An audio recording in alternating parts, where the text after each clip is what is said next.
దేవునికి స్తోత్రములు. లైవ్లో యూట్యూబ్లో వీక్షిస్తున్న సహోదరి సహోదరులకు క్రీస్తునామంలో వందనాలు. ప్రార్థన చేసుకుందాం పిల్లారా.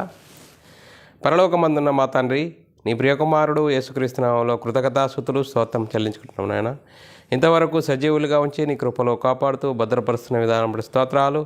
నీ సన్నిధిలోనికి మమ్మల్ని అందరినీ నడిపించి నీ వాక్యాన్ని నేర్చుకోవడానికి ఇచ్చిన గొప్ప ధన్యత భాగ్యమును బట్టి కృతజ్ఞతాస్తుతులు స్తోత్రం చెల్లించుకుంటున్నాం నాయన. ఈరోజు ధర్మశాస్త్ర సంపూర్ణ వివరణ అనే అంశంలో ధర్మశాస్త్రం గురించి నేటి క్రైస్తవ సమాజంలో వివాదము ఏమిటి అనే అంశం నేర్చుకుంటుండగా నీ కృపను అనుగ్రహించండి. చెప్తుండగా నాకును వింటున్న సహోదరి సహోదరులకు వాక్య ప్రకారంగా మమ్మల్ని మేము సరిదిద్దుకొని వాక్యంకు భయపడి వాక్యంకు లోబడి వాక్యానుసారంగా జీవించి మా ఆత్మీయత స్థితిని సరిదిద్దుకొని నీకు మహిమ తెచ్చేవారంగా ఘనత తెచ్చేవారంగా ఉండే ధన్యత భాగ్యం మా అందరికీ నీ అనుగ్రహించమని యేసుక్రీస్తు నామములో ప్రార్థన అడిగి వేడుకుంటున్నాం తండ్రి, ఆమెన్. మన సహోదరి సహోదరులందరూ ఎలా ఉన్నారు? సంతోషంగా ఆనందంగా ఉన్నారా? సంతోషంగా ఆనందంగా ఉండాలి. ఎందుకంటే దేవుడు మనల్ని అందరినీ సజీవ లెక్కలో ఉంచుకొని ఆయన సన్నిధిలోనికి నడిపించి ఆయనను ఆరాధించుకోవడానికి, ఆయనను కొనియాడడానికి ఇచ్చిన గొప్ప ధన్యత భాగ్యమును బట్టి దేవునికి కృతజ్ఞతాస్తుతులు స్తోత్రములు చెల్లించబద్దులమై ఉన్నాము ప్రియులారా. సహోదరులమైన మనము ఒకరికొకరు వందనములు చెల్లించుకోవాలని బైబిల్లోని ఆత్మను సూచిస్తుంది. దానిని మనము అర్థం చేసుకుంటూ అనుసరించుకుంటూ ముందుకు సాగుదాము ప్రియులారా. ధర్మశాస్త్రము సంపూర్ణ వివరణ అనే అంశంలో ప్రియులారా, ఈరోజు 11వ క్లాస్ పిల్లరా, నాటి యూదులకు ఇవ్వబడిన ధర్మశాస్త్రము చూడండి పిల్లరా, విషయంలో నేటి క్రైస్తవ సమాజంలో క్రైస్తవులలో జరుగుతున్న వివాద అంశము ఏంటి అనే అంశము నేర్చుకుందాం పిల్లారా. ఈ అంశము ఎందుకు నేర్చుకోవాలి అనేది మనము ఆలోచన చేసినట్లయితే పిల్లారా, క్రైస్తవులైన మనము ధర్మశాస్త్రం అనుసరించాలా అనుసరించకూడదా అంటే పిల్లారా, అది ధర్మశాస్త్రము క్రీస్తునందు కొట్టివేయబడింది. కానీ అయినా కానీ బైబిల్ గ్రంథంలో ఉందండి. బైబిల్ అంతా మేము అనుసరించాలని నేటి క్రైస్తవ సమాజంలో ధర్మశాస్త్రం గురించి గలిబిలి జరుగుతుంది. ధర్మశాస్త్రంకు అనేక పేర్లు అనే అంశం కూడా నేర్చుకున్నాం పిల్లారా. ఒకే ధర్మశాస్త్రంకు అనేక పేర్లు అనే అంశం కూడా నేర్చుకున్నాం. అది కూడా వింటే మీకు చాలా సవివరంగా అర్థమవుతుంది పిల్లారా. పిల్లారా, ఈరోజు జరుగుతున్న గలిబిలి ఏంటి? నాటి యూదులకు ఇవ్వబడిన ధర్మశాస్త్ర విషయంలో నేటి క్రైస్తవులలో కలుగుతున్న వివాదం ఏంటి అనేది మనము ఆలోచన చేసినట్లయితే పిల్లారా, యూదులకు 2 ధర్మశాస్త్రములు ఇచ్చారు. ఒకటి యెహోవా ధర్మశాస్త్రము, ఒకటి మోషే ధర్మశాస్త్రము. చూడండి పిల్లరా, ధర్మశాస్త్ర విషయంలో అనేక పేర్లు లేఖకులు ధర్మశాస్త్రము రాసే సమయంలో అనేక పేర్లు రాశారు.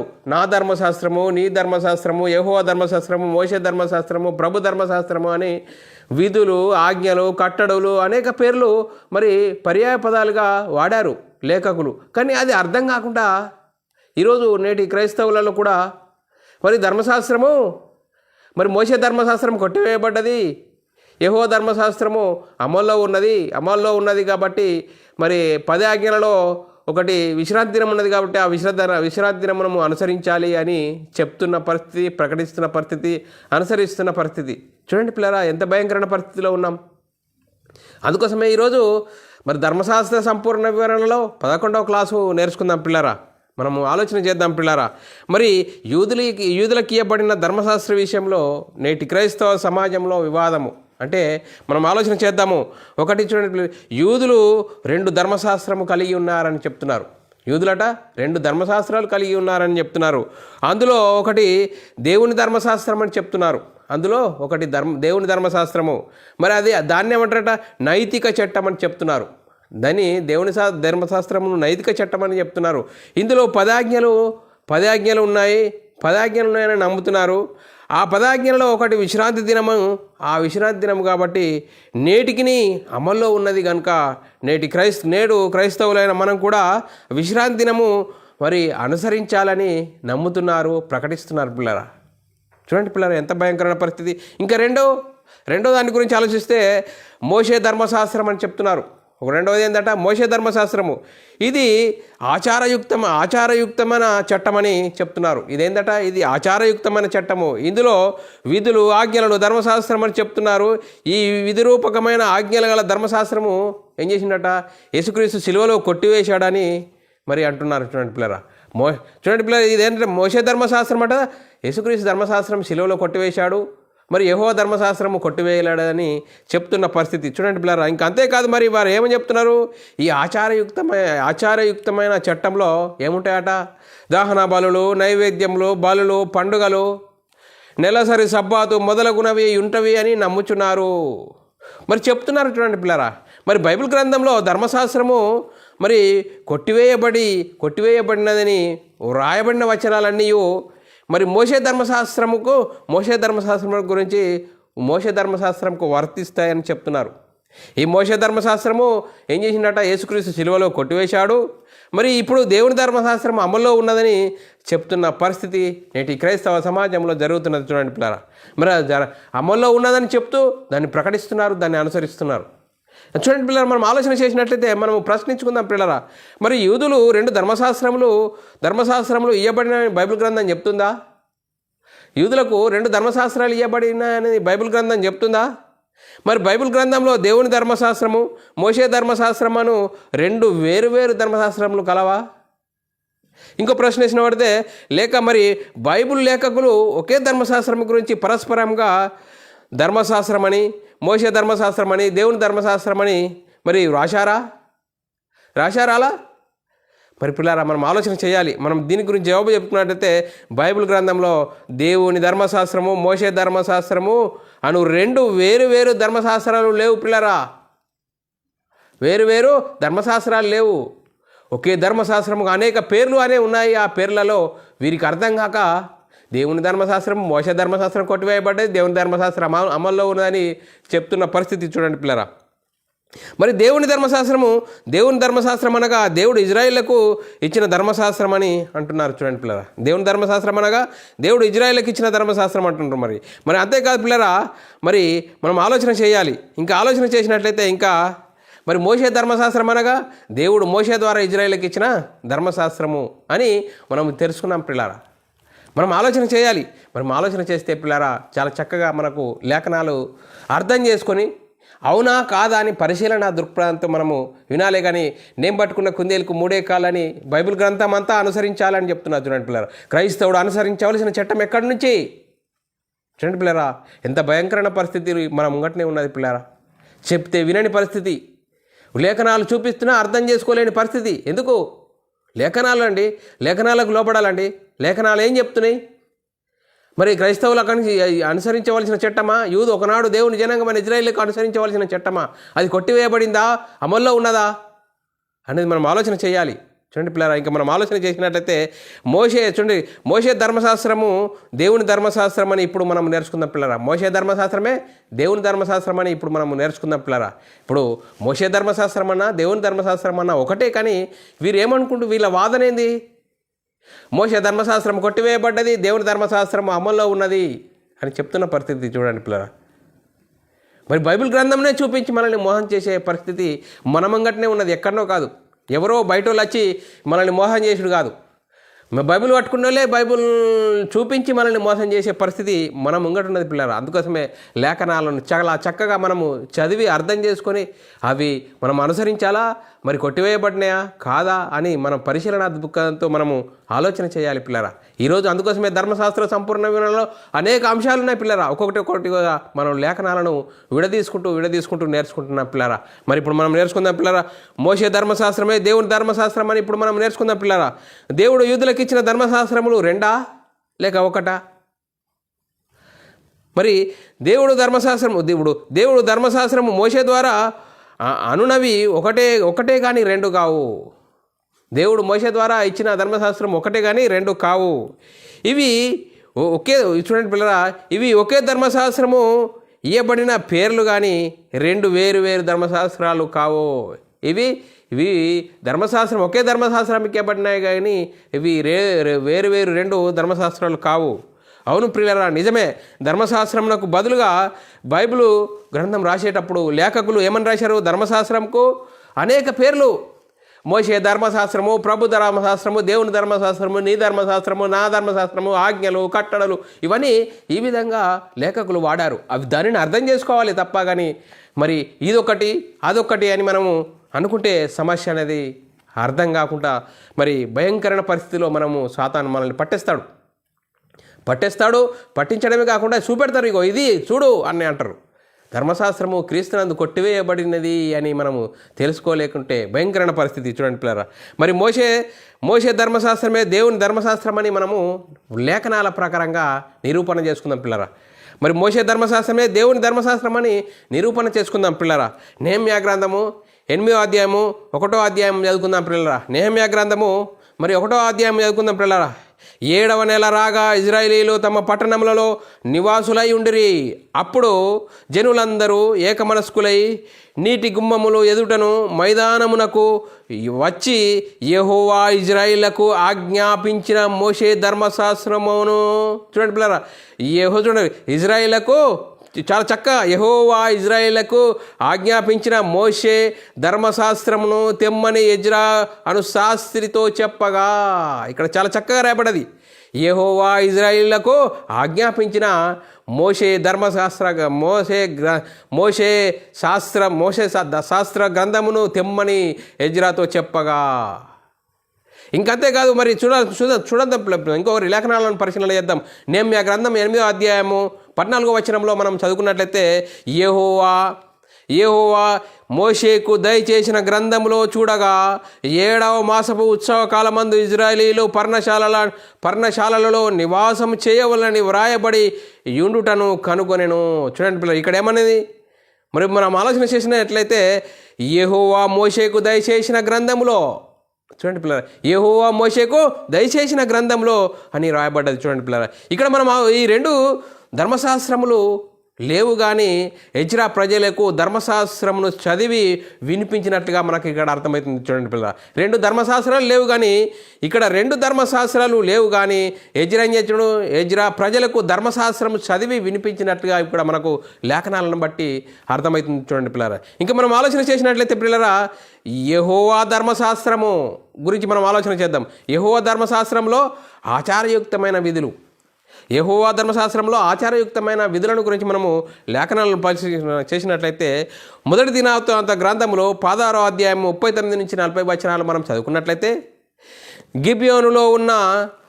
గిబియోనులోని ఉన్నత స్థలము నున్న యెహోవా గుడారం మీద అచ్చటి బలిపీఠం మీద నుండి యెహోవా ఇజ్రాయేలుకు ఆజ్ఞాపించిన ధర్మశాస్త్రమందు వ్రాయబడిన ప్రకారము ఉదయాస్తమములయందు అనుదినము నిత్యమైన దహన బలిని ఆయనకు అర్పించుటకై అచ్చట అతడు యాజకుడైన సాదోకును అతని సహోదరులైన యాజకులను నియమించెను. చూడండి పిల్లలు, ఇక్కడ మనం ఆలోచన చేసినట్లయితే దహన బలులు మోషే ధర్మశాస్త్రమందు వ్రాయబడి ఉన్న ప్రకారం అని మరి లేఖకులు రాయాలి. ఇక్కడ ఏం రాశారు? అలా రాయాలి. మరి 2 ధర్మశాస్త్రాలు ఉన్నాయి అనుకుంటే, కానీ అతడు ఇట్లా నేను అన్నాడు, అతడు ఇట్లా నేను అని వ్రాయబడలేదు. చూడండి పిల్లరా, కానీ యెహోవా ఇజ్రాయేలుకు ఆజ్ఞాపించిన ధర్మశాస్త్ర గ్రంథము వ్రాయబడిన ప్రకారమని వ్రాసెను పిల్లరా. చూడండి పిల్లరా, మనం ఆలోచించినట్లయితే యెహోవా ఇజ్రాయేలుకు ఆజ్ఞాపించిన ధర్మశాస్త్రమందు వ్రాయబడిన ప్రకారమని వ్రాయబడి ఉన్నది పిల్లరా. కనుక దహన బలులు యెహోవా ధర్మశాస్త్రమందు ఇమిడి ఉన్నవని మనకి ఇక్కడ అర్థమవుతుంది. దహన బలులు యెహోవా ధర్మశాస్త్రమందు రాయబడి ఉన్నవని ఇమిడి ఉన్నవని ఇక్కడ మనకు ఈ లేఖనాలను బట్టి అర్థమవుతున్నాయి పిల్లరా. మనం ఆలోచన చేయాలి. చూడండి పిల్లరా, మరి ఈ సత్యం మనకు అర్థం చేసుకోగలిగితే దహన బలులు ఆచారయుక్తమైనవి ధర్మశాస్త్రమును క్రీస్తు శిలువలో కొట్టివేశాడని ఇక్కడ మనము అర్థం చేసుకోవాలి. చూడండి పిల్లరా, యేసుక్రీస్తు ధర్మశాస్త్రమును మరి కొట్టివేశాడని అర్థమవుతుంది పిల్లరా. మనం ఆలోచన చేసినట్లయితే మరి ఇంకోటి మూడవదిగా యెహోవా ధర్మశాస్త్రంలో దహన బలులు విశ్రాంతి దినము. యెహోవా ధర్మశాస్త్రంలో దహన బలులు విశ్రాంతి దినములు అనేది మనము లేఖనాలను పరిశీలన చేసినట్లయితే 2వ దినవృత్తాంతంలో గ్రంథము 31వ అధ్యాయము 2వ వచనమును చదువుకుందాం పిల్లరా. 2వ వచనం 3వ వచనమును చదువుకున్నట్లయితే అంతటా హిజ్కియా ఎవరి సేవాధర్మము వారు జరుపుకున్నట్లు యాజకులు వరుసల ప్రకారమును లేవీయులను వారి వారి వరుసల క్రమమును నియమించెను. దహన బలులు సమాధాన బలులు అర్పించుటకు సేవ జరిగించుటకును కృతజ్ఞతాస్తుతులు చెల్లించుటకును యెహోవా పాలెము ద్వారా యుద్ధ స్తుతులు చేయుటకును యాజకులను లేవీయులను నియమించెను అంటూ 3వ వచనంలో, మరియు యెహోవా ధర్మశాస్త్రమునందు వ్రాయబడి ఉన్న విధిని బట్టి జరుగు ఉదయాస్తమముల దహన బలులను విశ్రాంతి దినములను అమావాస్యలను నియామక కాలములను ఏర్పడి ఉన్న దహన బలులను అర్పించుటకు తనకు కలిగిన ఆస్తిలో నుండి రాజు ఒక్క భాగము ఏర్పాటు చేసెను అంటూ ఇక్కడ ఏమని రాయబడ్డది? మరియు యెహోవా ధర్మశాస్త్రమునందు రాయబడి ఉన్న విధిని గురించి, యెహోవా ధర్మశాస్త్రమునందు వ్రాయబడిన విధిని గురించి, విశ్రాంతిని గురించి ఇక్కడ రాయబడ్డది ఉన్నది పిల్లరా. అంతేగాని మోషే ధర్మశాస్త్రం ఒకటి, యెహోవా ధర్మశాస్త్రం ఒకటి, అది దహన బలులు ఇవన్నీ వేరు అని కాదు. ఇక్కడ యెహోవా ధర్మశాస్త్రమందు వ్రాయబడి ఉన్న విధిని బట్టి అని వ్రాయబడ్డది. ఏమని విధి? 1 ఉదయాస్తమముల దహన బలులు, 2 విశ్రాంతి దినములకును, 3 అమావాస్యములకును, 4 నియామక కాలములు అని ఇక్కడ లేఖనాల్లో రాయబడ్డది. చూడండి పిల్లరా. మరి గమనించినట్లయితే పిల్లరా, దహన బలులు 1, 2 పండుగలు, 3 విశ్రాంతి దినములు మోషే ధర్మశాస్త్రమందు రాయబడి ఉండవలెను. మరి ఇవి మోషే ధర్మశాస్త్రమందు మోషే గ్రంథంలో రాయబడి ఉన్నామని ఉండవలని కదా. మరి యెహోవా మోషే ద్వారా ఇవ్వబడిన ధర్మశాస్త్రం అని ఉన్నది కదా. మరి మనం ఆలోచన చేయాలి. ఆచారయుక్తమైన దహన బలులు పండుగలు కొట్టివేయబడినని మనము నమ్మినలా అవి యెహోవా ధర్మశాస్త్రము నందున్నవి గనుక యెహోవా ధర్మశాస్త్రం కూడా కొట్టివేయబడినదని మనము గ్రహించాలి పిల్లరా. మరి యెహోవా ధర్మశాస్త్రం కూడా కొట్టివేయబడినదని మనం గ్రహించాలి పిల్లరా. మరి మోషే ధర్మశాస్త్రమే యెహోవా ధర్మశాస్త్రము గనుకనే దహన బలులు పండుగలు విశ్రాంతి దినముల గురించి యెహోవా ధర్మశాస్త్రము అని వ్రాయబడి ఉన్నది. చూడండి పిల్లలు, ఎంత చక్కగా ఉన్నది లేఖనాలు. ఇది అర్థం చేసుకోవాలి, మనసు పెట్టి విని అర్థం చేసుకోవాలి. అంతేకాదు, మరి యెహోవా ధర్మశాస్త్రమును పస్కా ఆచరించుట, యెహోవా ధర్మశాస్త్రంలో పస్కా ఆచరించుట అనే దాని గురించి మనము లేఖనాలను పరిశీలన చేసినట్లయితే పిల్లరా, మరి 2వ దినవృత్తాంత గ్రంథములు 34వ అధ్యాయం 14వ వచనంలో రాయబడిన లేఖనం చదువుకున్నట్లయితే, మరి ఇక్కడ మనం ఆలోచన చేసినట్లయితే యెషయా ఏలుబడిలో మోషే ద్వారా యెహోవా దయచేసిన ధర్మశాస్త్ర గ్రంథము హిజ్కియా, మరి యాజకుడైన హిజ్కియా కనబడెను అని రాయబడ్డది. మనం ఆలోచన చేసినట్లయితే లేఖనాలు చదువుకుందాం పిల్లల. యెహోవా మందిరంలోనికి తేబడిన ద్రవ్యమును బయటకు తీసుకొని వచ్చినప్పుడు మోషే ద్వారా యెహోవా దయచేసిన ధర్మశాస్త్రము గల గ్రంథము యాజకుడైన హిజ్కియాకు కనబడెను. ఇక్కడ చూడు ఎంత చక్కగా రాయబడ్డది. యెహోవా దయచేసిన ధర్మశాస్త్రము గల గ్రంథము హిజ్కియాకు కనబడెను అని లేఖనాలు చాలా చక్కగా రాయబడ్డది. ఇంకా రాసినట్లయితే లేఖనాలు చదువుకుందాం పిల్లలు. 2వ దినవృత్తాంతములు 34వ అధ్యాయం 15వ వచనం చదువుకున్నట్లయితే, అప్పుడు హిజ్కియా యెహోవా మందిరమందు ధర్మశాస్త్రము గల గ్రంథమును నాకు దొరికినని శాస్త్రియకు షాఫానుతో చెప్పి ఆ గ్రంథమును షాఫానుకు అప్పగించెను. షాఫాను ఆ గ్రంథమును రాజునొద్దకు తీసుకొని పోయి రాజుతో ఇట్లనెను, నీ సేవకులకు నీవు ఆజ్ఞాపించినదంతయు వారు చేయుచున్నారు అని మరి చెప్తున్నాడు పిల్లరా. మరి మనం ఆలోచన చేసినట్లయితే 17-18 వచనాలు చదువుకున్నట్లయితే, యెహోవా మందిరమునందు దొరికిన ద్రవ్యమును వారు పోగు చేసి పై విచారణకర్తల చేతికిని పనివారికి చేతికిని దానిని అప్పగించిరి. మరియు 18వ వచనము, మరియు యాజకుడైన హిల్కీయా నాకు ఒక గ్రంథము ఇచ్చినని రాజు ఎదుట మనవి చేసుకొని శాస్త్రియకు షాఫాను రాజు సముఖమందు దాని నుండి చదివి వినిపించెను. చూడండి పిల్లరా, ఎంత చక్కగా రాయబడ్డది. మరి చదివి వినిపించెను అని లేఖనాల్లో రాయబడ్డది. మరి ఇంత చక్కగా ఉండగా మనం అర్థం చేసుకోవడంలో విఫలమే కానీ మరి అర్థం చేసుకోవడం విఫలం. మరి అంతేగాని ఇంకా వాక్యాన్ని అర్థం చేసుకోవాలి, చాలా చక్కగా అర్థం చేసుకొని ఇంకా మనము ముందుకు సాగాలి పిల్లరా. ఇంకా మనం ఆలోచన చేసినట్లయితే మరి ప్రభు ధర్మశాస్త్రము ప్రభు ధర్మశాస్త్రంలో బలులు అర్పించుట, ప్రభు ధర్మశాస్త్రంలో బలులు అర్పించుట అనే లేఖనాలను మనము పరిశీలన చేసినట్లయితే, మరి యూదుల చట్ట ప్రకారము ప్రతి మగ శిశువు పుట్టిన 8 దినమున పేరు పెట్టి సున్నతి చేయించాలి. యూదుల ఆచారం చూడండి పిల్లరా, యూదుల ఆచారం ఏంది? యూదుల చట్ట ప్రకారంగా ప్రతి మగపిల్ల పుట్టినప్పుడు 8వ దినమున పేరు పెట్టి సున్నతి చేయించాలి. మరి ఏ విధంగా లేఖనాలు చూసుకుందాం పిల్లలు. లూకాసు వార్తలో యేసుక్రీస్తుని గురించి రాయబడ్డది. లూకాసు వార్తలో 2వ అధ్యాయము 11 నుంచి మనం చదువుకున్నట్లయితే పిల్లల 11 నుంచి చదివినట్లయితే, ఆ శిశువునకు సున్నతి చేయవలసిన 8వ దినము వచ్చినప్పుడు గర్భమందు పడకముందు దూత చేత పెట్టబడిన యేసు అను పేరు వారు ఆయనకు పెట్టిరి. చూడండి, ఆయనకు పెట్టిరి. మోషే ధర్మశాస్త్రం చొప్పున వారు తమ్మును సిద్ధ చేసుకొని దినములు గడిచినప్పుడు ప్రతి తొలుచూలు మగపిల్ల ప్రభువుకు ప్రతిష్ట చేయబడవలెను అని ప్రభు ధర్మశాస్త్రమందు వ్రాయబడి ఉన్నట్లు ఆయనను ప్రభువునకు ప్రతిష్ఠించుటకును ప్రభు ధర్మశాస్త్రమందు చెప్పబడినట్లు గువ్వల జతనైనను 2 పావురము పిల్లలనైను బలిగా అర్పించుటకు వారు ఆయనను యెరూషలేమునకు తీసుకొని పోయిరి. చూడండి బిర్రా, ప్రభు ధర్మశాస్త్రంలో ఈ విధంగా రాయబడి ఉన్నదని లేఖనాలు చాలా చక్కగా రాయబడ్డది. ఇంకా మనం ఆలోచన చేసినట్లయితే పిల్లరా, మరి లేవియాకాండము 12వ అధ్యాయము 1 నుంచి 18 వచనాల్లో రాయబడిన మాట, మరియు యెహోవా మోషేకు ఇలాగూ సెలవిచ్చెను. ఏమని సెలవిచ్చెను? నీవు ఇజ్రాయిల్లతో ఇట్లనుము, ఒక స్త్రీ గర్భవతి మగపిల్లను కనిన ఎడల ఆమె 7 దినములు పరిటాలై ఉండవలెను. చూడండి పిల్లరా, అంటే ఆచారము ఈ విధంగా చేయవలను అని చెప్తున్నాడు. ఆమె తాను చూడండి, మనం ఆలోచించినట్లయితే ఆమె తాను పుట్టుకనై మనం ఆలోచన చేసినట్లయితే ఈ లేఖనాలను మనము ఏ విధంగా ఆలోచన చేయాలి?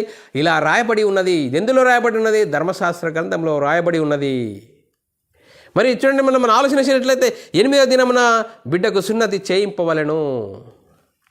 మరి ఇది ఎందులో ఎవరికి వర్తించును అంటే, మరి ఇజ్రాయేలు మరి యూదులకు ఇచ్చిన ఆచారము వారి గ్రంథంలో రాయబడినది వారు అనుసరించాలి అని లేఖనాల్లో చాలా చక్కగా రాయబడ్డది.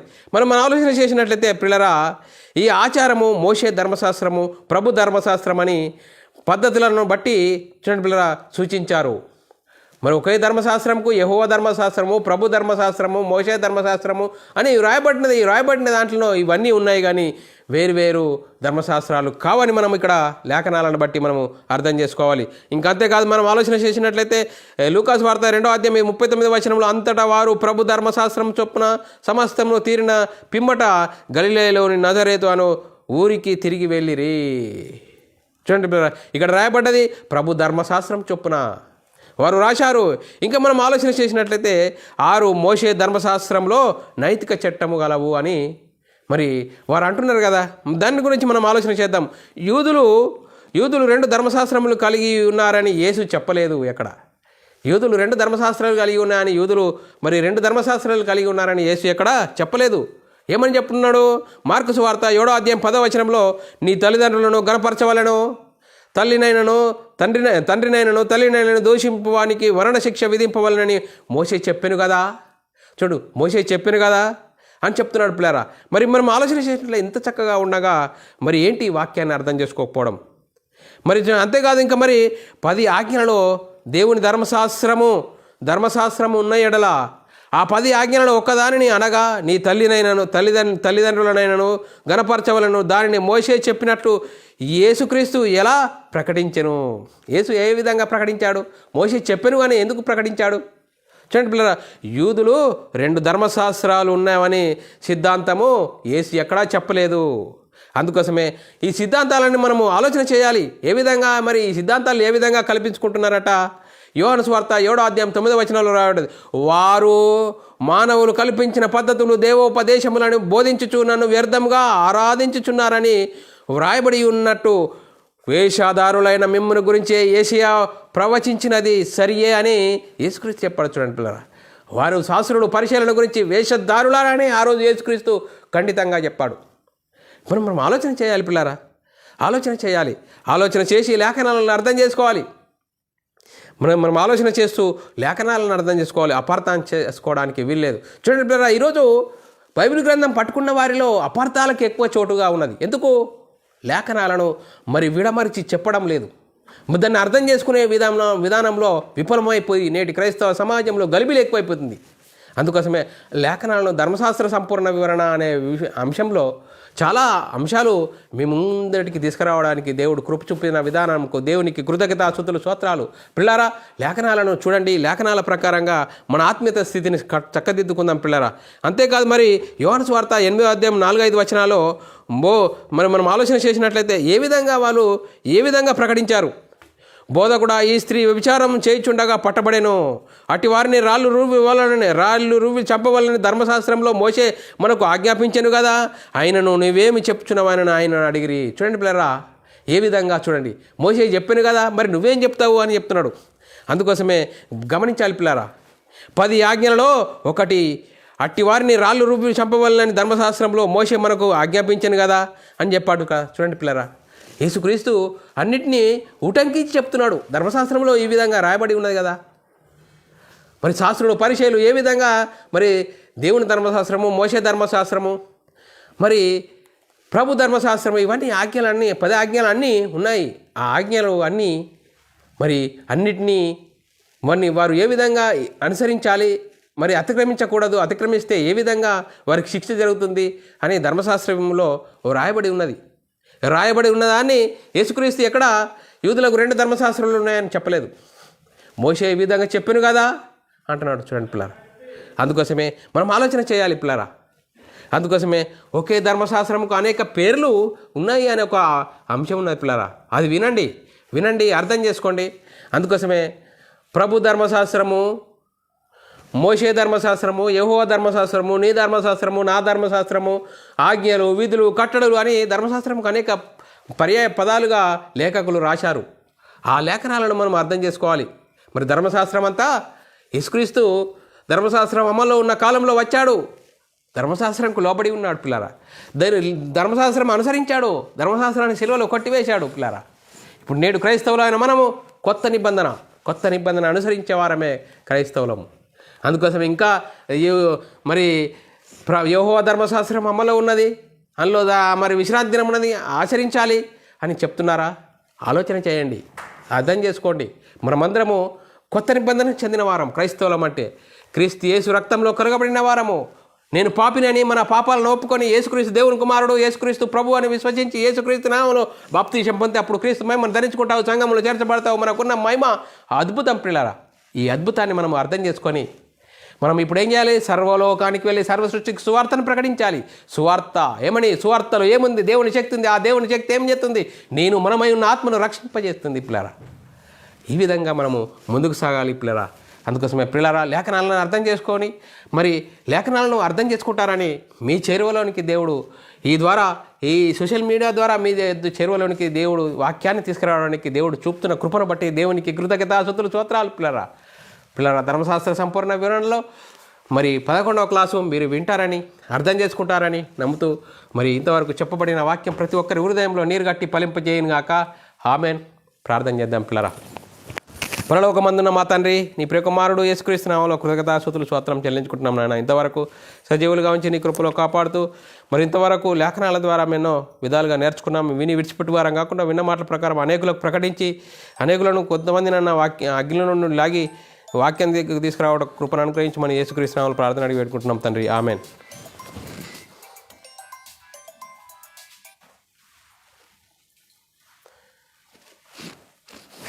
దేవునికి స్తోత్రాలు, అందరికీ వందనాలు.